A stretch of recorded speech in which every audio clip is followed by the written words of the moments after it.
হয়তো আমরা প্রশ্ন উত্তরের সময় জানবো। সেখানে কিছু মিসকোট হয়েছে বা ভুল অনুবাদ হয়েছে।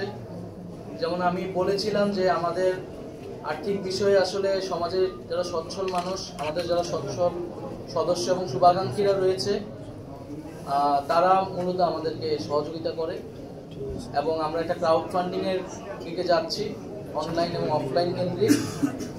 যে ক্রাউড ফান্ডিংয়ের মাধ্যমে আমরা আমাদের কার্যালয় স্থাপন সহ আমরা ইলেকশন যে ফান্ড সেটা রেজ করব।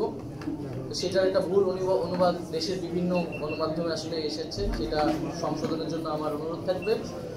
দ্বিতীয়ত, বর্তমান পরিস্থিতি সম্পর্কে আমি বলেছি যে এবছর নির্বাচন করা সম্ভব না। আমি ঠিক এইভাবে কথাটা বলি নাই। আমি বলেছিলাম যে এখন দেশের যে আইন শৃঙ্খলার পরিস্থিতি, সেই পরিস্থিতিটা পুলিশ যেরকম নাজুক অবস্থায় আছে, এইরকম নাজুক অবস্থায় নির্বাচন করাটা অনেক বেশি কঠিন হবে এবং এই পুলিশ প্রশাসনের কিন্তু একটা সুষ্ঠু নির্বাচন করার অভিজ্ঞতা দীর্ঘদিনের নেই, তাদের সক্ষমতা পরীক্ষা হয় না দীর্ঘদিন ধরে।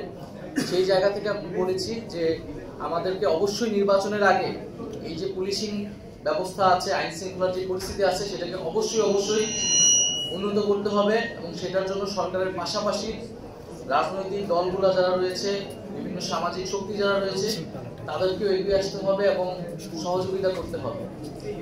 এবং নির্বাচন যে কোনো সময়ের জন্য, মানে নির্বাচনের জন্য নাগরিক পার্টি তার মানসিকতা এবং প্রস্তুতি রয়েছে এবং আমরা নির্বাচন সামনে বলেছি যে আমরা আমাদের জায়গা থেকে গণপরিষদ নির্বাচন দেখতে চাই জাতীয় সংসদের পাশাপাশি।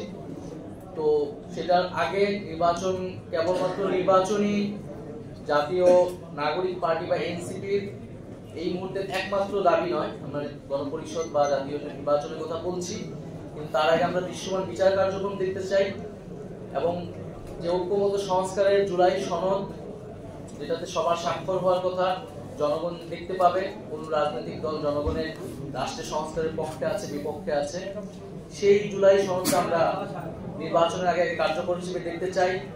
যে জুলাই ঘোষণাপত্রের কথা উঠেছিল ছাত্রদের পক্ষ থেকে, সেটি আমরা বাস্তবায়ন দেখতে চাই দ্রুত সময়ের মধ্যে।